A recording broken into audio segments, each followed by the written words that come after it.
There is a translation problem in higher education. I'm Delaney Beam. I'm a speech language pathologist by training, and over the course of my career, I've worked with more than 2,000 Gen Z students from preschool classrooms to high schools and into colleges. I've implemented identity-based training in a juvenile detention facility. I've worked with students at the University of Texas on NIL, personal branding, and career development. And today I work in higher ed technology, partnering with colleges and universities to better engage today's students. I've had the opportunity to see Gen Z through a lot of different lenses. Education, athletics, and higher ed have come to believe one thing.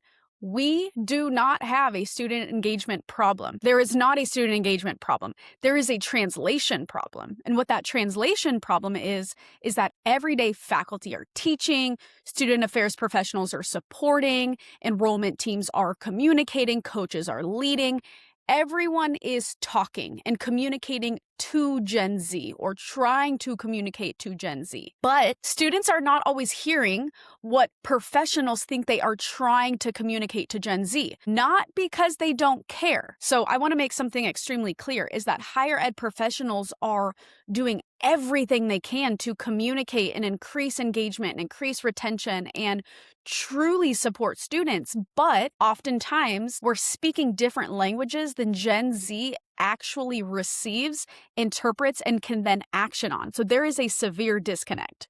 So let's talk a little bit about the disconnect between Gen Z and those serving Gen Z, especially in the higher education landscape. When I work with colleges, universities, athletic departments, I tend to find something extremely interesting, which is that the professionals that I meet, they genuinely care. They genuinely want the best for students. They are just having a difficulty getting their message to land with Gen Z. So they're experienced, they're passionate, they're experts in what they do, they're experts in working with students, and a lot of students actually do care and are there to get their education. But they want purpose.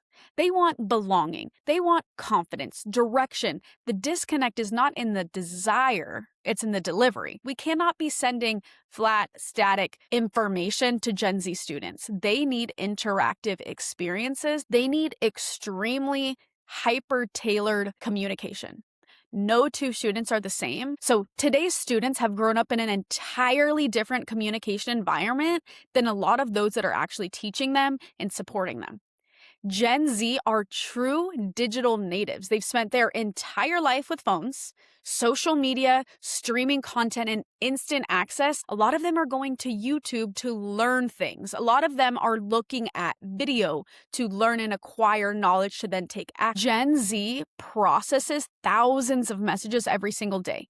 They are used to communication that's immediate, personalized, visual, interactive, and very easy to act on. Otherwise, we will lose them. A lot of systems are still relying on long emails to communicate with Gen Z.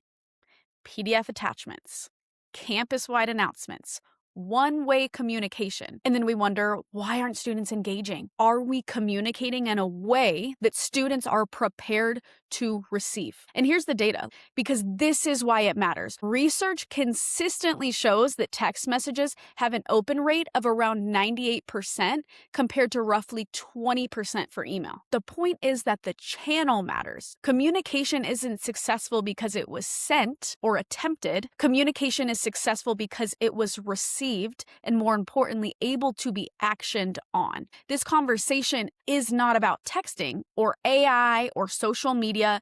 The best communicators don't just ask, what do I want to say? They ask, how is this person most likely to receive the message that I am attempting? And that is translation. And that's where we have the disconnect between educators and those supporting Gen Z and Gen Z themselves.